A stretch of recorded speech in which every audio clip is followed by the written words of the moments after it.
There was a moment in modern history when the most powerful people on earth carried the same device. Presidents, prime ministers, investment bankers moving billions across continents, military generals coordinating operations across time zones, corporate executives negotiating deals worth entire industries. All of them relied on a small, rectangular machine with a tiny keyboard and a blinking red light. It was not glamorous. It did not stream movies. It did not have a massive screen. Its interface looked almost primitive. But in the early years of the 21st century, this device quietly became the most trusted communication system on Earth. Governments relied on it. Financial markets depended on it. Intelligence agencies trusted its encryption. Executives checked it constantly. So often, in fact, that a new cultural nickname emerged, BlackBerry, a reference to how addictive the device had become. Because once a user experienced real-time mobile communication, there was no going back. The company behind this technological revolution was not based in Silicon Valley, not in New York, not in Tokyo, but in a quiet Canadian city called Waterloo, Ontario. The company was BlackBerry Limited, and for a brief but extraordinary period, it appeared unstoppable. By the mid-2000s, BlackBerry controlled nearly half of the U.S. smartphone market. Its technology defined mobile productivity. Its network infrastructure powered global communication. Its devices were carried by heads of state. Yet within less than a decade, the empire collapsed. Market share evaporated. Devices vanished from pockets. And the company that once invented the future became a cautionary tale taught in business schools across the world. But the real question is not simply what happened. The deeper question is strategic. How does a company that invented the modern smartphone lose the smartphone revolution? How does a firm with unmatched security infrastructure, loyal enterprise customers, and a technological lead lose the future to competitors that arrive later? Was it technological disruption? Leadership miscalculation? Institutional inertia? Or something more subtle? Something embedded deep within the structure of its success? Because BlackBerry's story is not simply about failure, it is about one of the most dangerous illusions in strategy. The belief that today's advantage guarantees tomorrow's dominance. To understand BlackBerry's rise, we must first reconstruct the technological environment of the late 1990s. This was a world standing on the edge of digital transformation, but the infrastructure was still primitive. Mobile phones existed, but they were largely tools for voice communication. The dominant manufacturers were companies like Nokia, Motorola, Ericsson. Their competitive strategy was simple: build durable hardware, improve battery life, make devices smaller, sell them in massive quantities. Innovation meant better phones, not smarter ones. Meanwhile, a completely different technological revolution was unfolding in the world of computing. The internet was beginning to transform business operations. Corporate communication was shifting toward email. Databases were digitizing information, and personal computers were becoming gateways to global connectivity. But there was a critical limitation. All of this digital infrastructure was stationary. Email lived on desktop computers. Corporate networks lived inside office buildings. And once executives left the office, they effectively disconnected from their digital world. This created a massive strategic inefficiency. Business was becoming faster. Markets moved in seconds. Decisions needed to happen instantly. But communication infrastructure remained slow. Deals collapsed because executives missed emails. Financial opportunities vanished, while decision-makers traveled between cities. Organizations increasingly demanded something radical: mobile intelligence. a way to extend corporate networks beyond office walls, a way to place real-time communication in the hands of decision-makers. The demand was obvious. The solution did not yet exist, but in Canada, a small company was quietly building the technological foundations that would make it possible. The company that would eventually become BlackBerry began in 1984. Its original name was Research in Motion, or RIM. It was founded by two engineering students, Mike Lazaridis and Douglas Fregan. Unlike many Silicon Valley founders, Lazaridis was not focused on consumer gadgets. His obsession was something far more technical: wireless data networks. At the time, most telecommunications companies believed mobile networks would primarily support voice communication. Data transmission was seen as a niche application. But Lazaridis believed something different. He believed the future would belong to mobile computing. And that meant information, not voice, would become the most valuable asset traveling across wireless networks. This insight shaped the company's early strategy. Rather than competing directly with phone manufacturers, RIM focused on building wireless data systems. Its early projects involved developing radio technology capable of transmitting digital information efficiently across limited bandwidth. These experiments laid the groundwork for something revolutionary: a system that could deliver email through the air. Before the smartphone, there was the pager. Pagers were simple devices used by doctors, emergency responders, and professionals who needed to receive urgent messages. But pagers were limited. They could receive messages. They could not send them. Communication remained one-directional. RIM saw an opportunity. What if mobile communication became two-way? What if professionals could both receive and respond to messages instantly? This idea led to the development of RIM's early wireless messaging devices in the late 1990s. These devices were not smartphones, but they represented a conceptual breakthrough. For the first time, users could send and receive messages wirelessly through a handheld device connected to corporate email systems. The implications were enormous, because now executives could remain connected to their organizations anywhere in the world. Information could travel instantly. Decision-making could accelerate dramatically. Work was no longer tied to office desks, and the foundations of mobile productivity were born. In 1999, Research in Motion introduced a device that would redefine mobile communication: the BlackBerry 850. The device looked simple: a small screen, a thumb keyboard, a compact design. But its features represented a profound technological leap. For the first time, a handheld device offered push email. Emails arrived instantly the moment they were sent.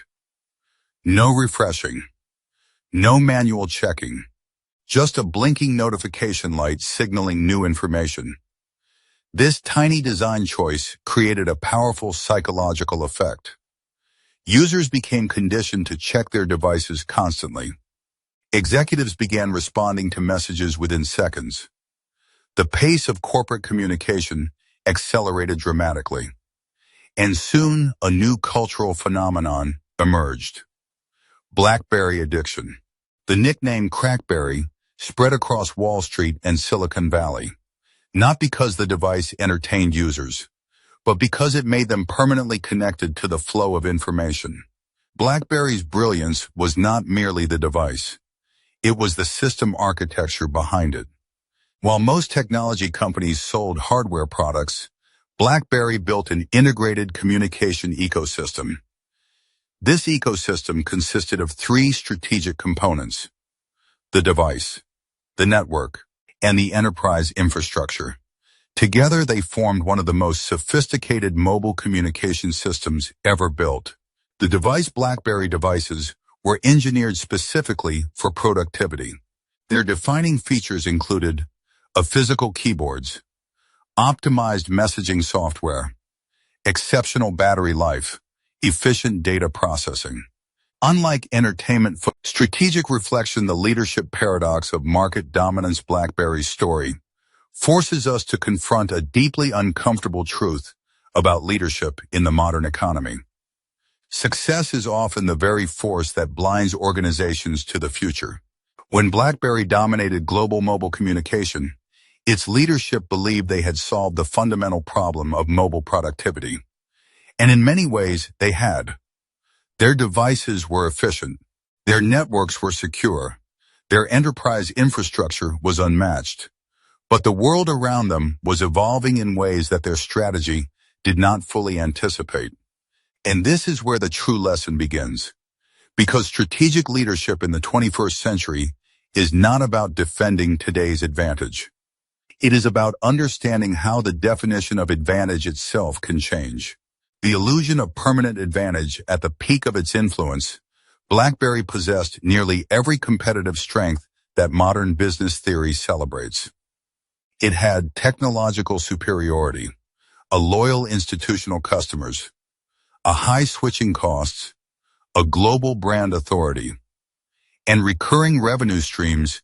In strategic terms, BlackBerry had built a formidable economic moat. Yet even the strongest moat becomes irrelevant when the battlefield itself moves. BlackBerry believed the smartphone was primarily a communication device for professionals. But Apple and Google saw something different. They saw a portable computer connected to a digital ecosystem. This difference in perspective would determine the future of the industry. BlackBerry optimized for efficiency. Apple optimized for experience. Google optimized for platform dominance. And in the long run, platforms reshape industries far more profoundly than devices. The strategic myopia of market leaders there is a recurring pattern in corporate history. Market leaders often define competition too narrowly. They measure rivals based on the rules of the current game. But disruption rarely arrives by playing the existing game better. It arrives by changing the game entirely. When Apple introduced the iPhone in 2007, many executives inside Research in Motion dismissed it. To them, the device seemed impractical. It had no physical keyboard. Typing appeared slow. Battery life seemed limited. Enterprise security was unclear. From BlackBerry's perspective, the iPhone looked like a consumer toy.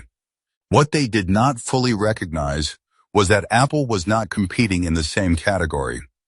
Apple was not trying to build a better corporate email device. It was building a mobile computing platform, a platform that would eventually support applications, a digital media, mobile payments, social networks, a cloud services, and an entirely new digital economy. BlackBerry was optimizing for the past. Apple was designing the infrastructure of the future. Leadership psychology in moments of disruption, strategic failure, is rarely caused by a lack of intelligence. More often, it emerges from psychological commitment to a successful model. When a strategy has worked brilliantly for years, leaders develop deep confidence in its underlying assumptions. This confidence can gradually become strategic rigidity. Inside BlackBerry, executives genuinely believed that their enterprise-focused design represented the optimal solution for mobile communication. And in the short term, they were correct. Corporate users loved their keyboards. Governments trusted their encryption. Banks relied on their reliability. But the center of gravity in the technology industry was shifting. Innovation was moving away from hardware performance towards software ecosystems. And ecosystems operate according to entirely different strategic dynamics. The company that controls the platform eventually controls the market. Apple understood this. Google understood this. BlackBerry did not fully grasp it until it was too late. The platform revolution, the smartphone revolution, was not merely a hardware transition. It was the birth of a new economic architecture. In the platform economy, value does not come primarily from the device itself. It comes from the network of developers, applications, services, and users that surround the device. Apple's App Store transformed the smartphone into a digital marketplace. Developers around the world began building applications. Consumers suddenly had thousands of new uses for their devices. The smartphone was no longer just a communication tool. It became a bank, a camera, a navigation system, a gaming console, a media studio, and eventually a gateway to the entire digital economy. BlackBerry's system was powerful, but closed. Apple's system was expansive and generative. And generative systems grow exponentially. Strategic lessons for 21st century leaders. BlackBerry's experience offers profound guidance for leaders navigating today's rapidly evolving markets. Because the conditions that destroyed BlackBerry's dominance are now common across every industry. Technological acceleration, platform competition, network effects, disruptive entrants, and shifting consumer expectations. To remain competitive in such an environment, leadership must adopt a fundamentally different strategic mindset. Lesson 1: Never define your business by your product. BlackBerry believed it was building the best mobile email device. Apple believed it was building the future of personal computing. The difference between those two definitions determined the outcome. The most resilient companies define themselves by the problems they solve, not the products they sell. Products evolve. Problems endure. Lesson 2: Protect the future. Not the past. Market leaders often become protectors of the systems that made them successful. But leadership in a rapidly evolving market requires something far more difficult: the willingness to disrupt your own advantage before someone else does. Amazon repeatedly disrupts its own business. Netflix abandoned its DVD empire to pursue streaming. Apple replaced the iPod with the iPhone. BlackBerry, by contrast, tried to preserve its keyboard-centric identity, and preservation often becomes the enemy of adaptation. Lesson 3: Monitor adjacent innovation. Disruption rarely comes from direct competitors. It comes from adjacent industries. Apple entered the phone market from the world of personal computing. Google entered from internet search. Both companies understood software ecosystems better than traditional phone manufacturers, which meant they were solving a different problem entirely. Strategic leaders must therefore monitor not only competitors, but entirely different industries, because the next competitor may not yet appear to be one. Lesson 4: Build adaptive organizations. The greatest competitive advantage in the modern economy is not technology. It is adaptability. Organizations that survive disruption possess 3 key traits: intellectual humility, a rapid experimentation, a decentralized innovation. They constantly question their assumptions. They test emerging ideas early, and they allow internal teams to explore radical alternatives. Rigid organizations collapse under disruption. Adaptive organizations evolve through it. The deeper strategic warning. BlackBerry's story ultimately reveals something deeper about leadership and power. The greatest threat to a successful organization is not competition. It is complacency disguised as confidence. The belief that a winning formula will remain permanent. But in technology markets, permanence does not exist. Every innovation eventually becomes infrastructure. Every advantage eventually becomes a commodity. And every leader eventually faces the same question: are we defending yesterday's success or building tomorrow's relevance? Closing reflection for leaders. The fall of BlackBerry was not inevitable. The company possessed extraordinary engineering talent, deep relationships with governments and enterprises, and one of the most sophisticated communication infrastructures ever built. But strategy is not only about what you build, it is about how you interpret the future. BlackBerry built the device that defined mobile productivity. Apple built the device that redefined the smartphone, and Google built the ecosystem that scaled the entire industry. 3 visions. 3 strategies. Principle 1. Never confuse product leadership with market leadership. BlackBerry believed it had built the best communication device in the world. And by many metrics, it had. Its keyboard was unmatched. Its security architecture was trusted by governments. Its network infrastructure was extraordinarily efficient. But strategic leadership requires understanding a critical distinction. A company can dominate a product category while losing control of the market's future direction. BlackBerry was winning the race for the best email device. Apple and Google were building the infrastructure for the mobile computing era. The market was no longer evolving toward better phones. It was evolving towards software ecosystems, applications, platforms, digital services. And in that new competitive arena, the keyboard, BlackBerry's greatest advantage, suddenly became irrelevant. True market leadership requires asking a difficult question. Are we leading the category or leading the future?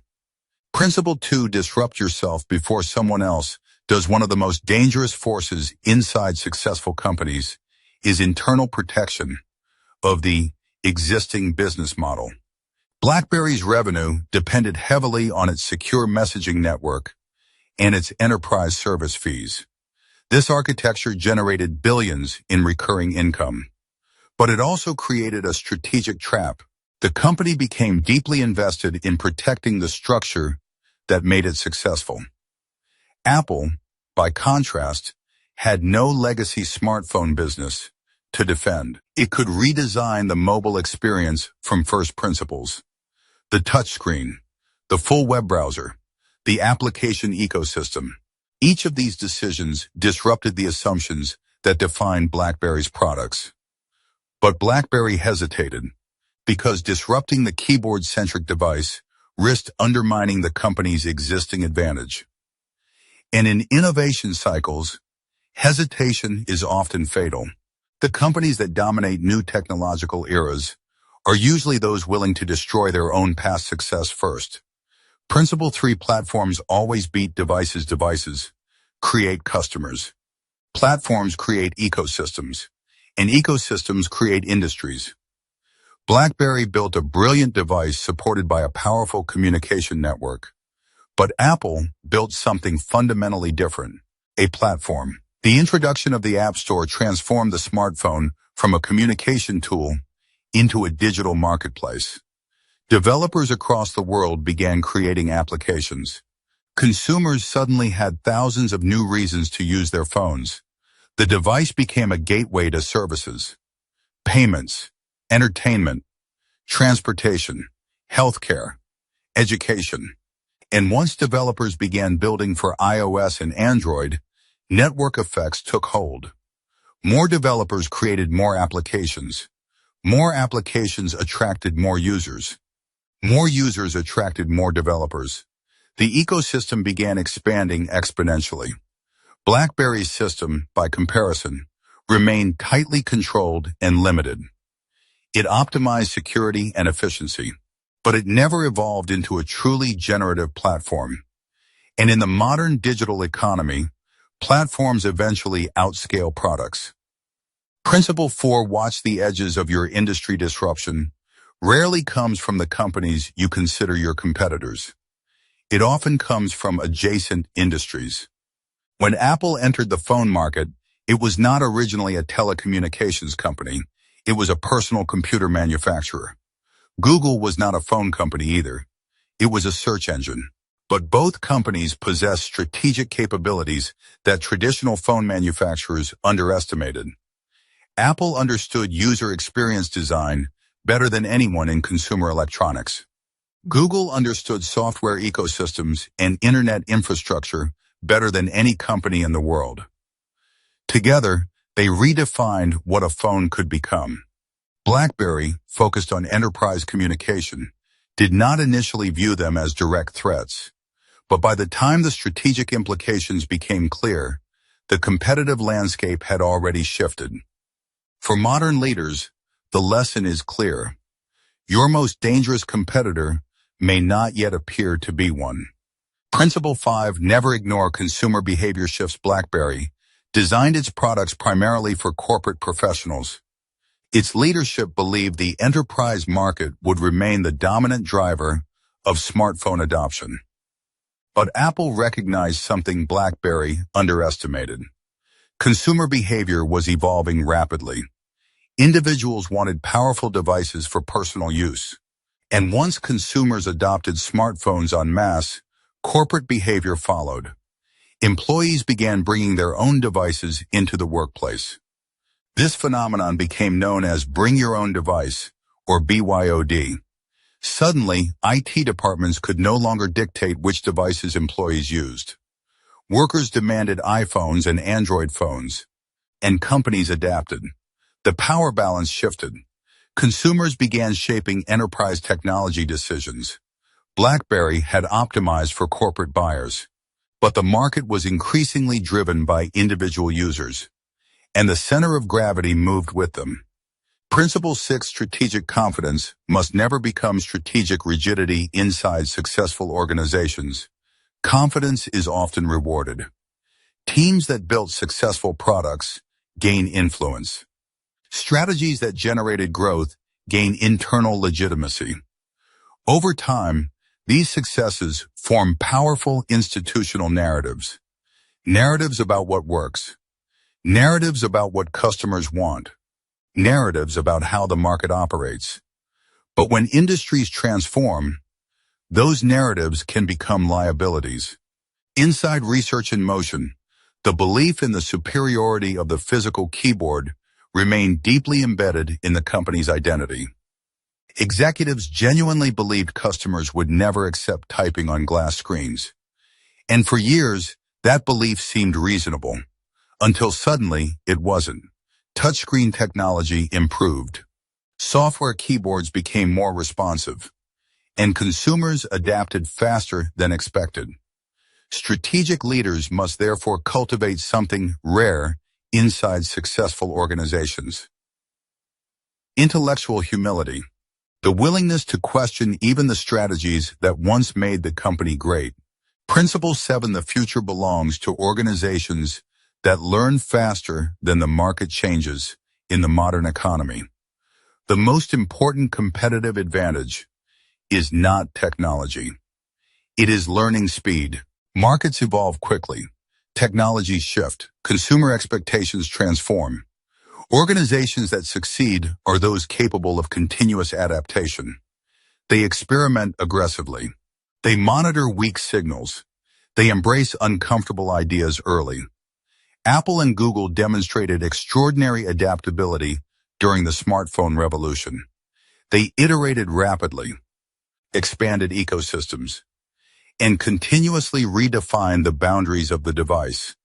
BlackBerry, by contrast, attempted to refine an already successful model, and refinement cannot compete with reinvention.